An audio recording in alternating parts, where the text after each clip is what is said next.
ঢিঙত অচিন বিষাক্ত পোকৰ সন্ত্ৰাস বিষাক্ত পোকে কামোৰত মৰিগাঁও জিলাৰ বৰঙাবাৰীৰ যতীন শইকীয়া নামৰ এজন ব্যক্তিৰ মৃত্যু অসুস্থ বহুকেইজন লোক বিগত এসপ্তাহ ধৰি ঢিঙৰ ৮ গাঁৱত এটি অচিনাক্ত বিষাক্ত পোকে নিদ্ৰা হৰণ কৰিছে ৰাইজৰ দেখিবলৈ নিচেই সৰু এই অচিনাক্ত পোকবিধৰ কামোৰত বহু লোকে চিকিৎসাধীন হ'বলগীয়া হৈছে নগাঁও চিকিৎসালয়ৰ চিকিৎসকে আক্ৰান্ত ৰোগীসকলক উন্নত চিকিৎসাৰ পৰামৰ্শ দিয়াৰ পিছতেই ভীতিগ্ৰস্ত গঞা ৰাইজ আৰু এই পৰ্যন্ত স্বাস্থ্য বিভাগৰ লোক উপস্থিত নোহোৱাত ক্ষোভিত হৈ পৰিছে ৰাইজ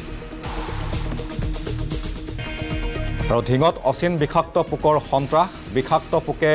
কামোৰাৰ ফলত মৰিগাঁও জিলাৰ বৰঙাবাৰীৰ যতীন শইকীয়া নামৰ এজন ব্যক্তিৰ মৃত্যু হয় আৰু অসুস্থ বহুকেইজন লোক আৰু বিগত এসপ্তাহ ধৰি ঢিঙৰ ৮ গাঁৱত এটি অচিনাক্ত বিষাক্ত পোকে নিদ্ৰা হৰণ কৰিছে ৰাইজৰ আৰু দেখিবলৈ নিচেই সৰু এই অচিনাক্ত পোকবিধৰ কামোৰত বহু লোকে চিকিৎসাধীন হ'বলগীয়া হৈছে আৰু নগাঁও চিকিৎসালয়ৰ চিকিৎসকে আক্ৰান্ত ৰোগীসকলক উন্নত চিকিৎসাৰ পৰামৰ্শ দিয়াৰ পিছতেই ভীতিগ্ৰস্ত গঞা ৰাইজ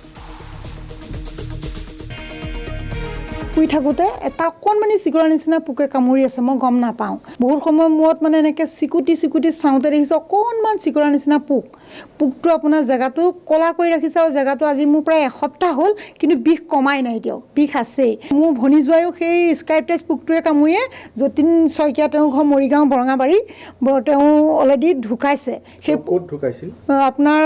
প্ৰথম আপোনাৰ দিছপুৰ পলিক্লিনিকত এডমিট কৰা গৈছিলে দুদিন আইচিউত থাকিলে তাতে ভেণ্টিলেটৰতে ভৰোৱা হ'ল তাৰপিছত সেইদিনাখন আগদিনা ৰাতি আপোনাৰ আবেলি সময় 4টা বজাত জিএমচিলৈ অনা হৈছে পিছদিনা ৰাতিপুৱা 7টা বজাত ঢুকালেই জিএমচি গাঁৱত আৰু বহুত মানুহক গাঁৱতো বহুত মানুহক কামুৰিছে এইটো পোকে আৰু বিষটো সহজে ভালেই নহয়